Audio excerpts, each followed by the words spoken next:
Hello, welcome to Healing Journeys. My name is Christelle Achia. On this channel, I share content related to indigenous knowledge systems, more specifically African knowledge systems, and also those of the diaspora. Today, as I register this video, we are on the 5th of April 2026, and it is considered as the International Day of Conscience. And I would like to read the following.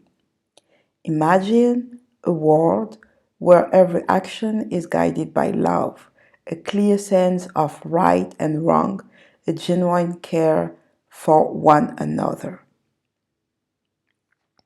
Well, this is beautifully said, right?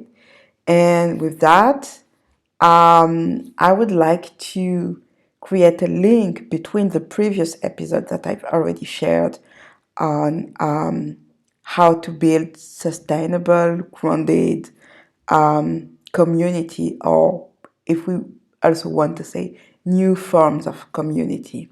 And I believe that consciousness is definitely what we need. And when we hear or when I read this sentence, I thought, whoa, this is really beautifully said. And when you go you read how this International Day for Conscience has been established, when you read the statement and so on, you think, oh wow, this is beautifully said. But we need more than words, right? We need actions, and to be able to implement, to develop these actions, it starts within us. It starts with our own consciousness on individual level. Like how much each and every one of us is aware of the state of their consciousness. How much are we individually aware of the way we speak, especially that. I think if there is one thing we can, I would say, start with to learn, is the way that we speak. First, paying attention to how we speak to ourselves. First, it starts with us. Then how we speak to the people around us, how we speak to the people we don't know, to foreigners, and very important, how we speak to people who have less, how can I say, who have less access to power than us, who are less privileged than us. And I'm thinking directly of children, for instance. As adults, grown-ups, or even young adults, teenage, how do we speak to children? Are we in a constant state of directing them, like telling them what they need to do, what they have to do, instead of maybe listening to them, really hearing and listening to them and offering them choices, options, right?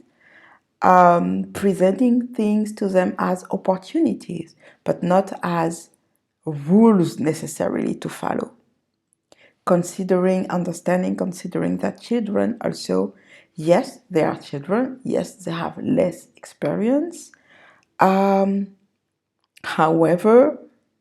they also have consciousness. They also have the ability to think, to process, to choose, to decide, to express themselves. How do we make space for that? How do we make space for people who have less privileges than us? And privileges, these are not necessarily material privileges. Like, I'm not necessarily thinking of financial privileges, money. Privileges could be For instance, the ability to speak several languages. If I take my own experience, my own, let's say, example, I know that I have privileges since I'm capable of expressing myself and understanding people in various languages. This is a privilege in a sense that basically globally I can be almost everywhere in the world and I will be able to understand what people are going to say if they speak about me, even like in my back, I could understand it, and it also gives me the ability to interact with people, which is very needed when you are abroad or even when you are where you live and it gives you the opportunity to meet other people, to enter other cultures, other thinking processes, to enlarge your perspectives, your knowledge, and so on. So this is a kind of privilege, for instance, languages. It could be knowledge of plants, for instance, knowledge of I don't know, anything that you can do. Maybe you can do martial arts, any kind of sport, physical activities, or playing music, playing an instrument. I don't know, editing videos, and so on. We can go on with the list. Cooking, and so on. And how, yes, it is our own abilities, knowledge, experience, and are we using that to maybe like belittle other people, to force on other people our power, I want to say, because we have like abilities that they don't have. All of these things are part of the shift in consciousness we need, or at least like I would say the screenshot of consciousness that we need, like scrutinizing our own consciousness, our own conscience, and understanding how we process things, how we deal with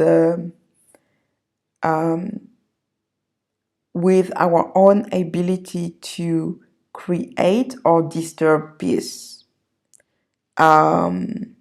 and our own relationships to power.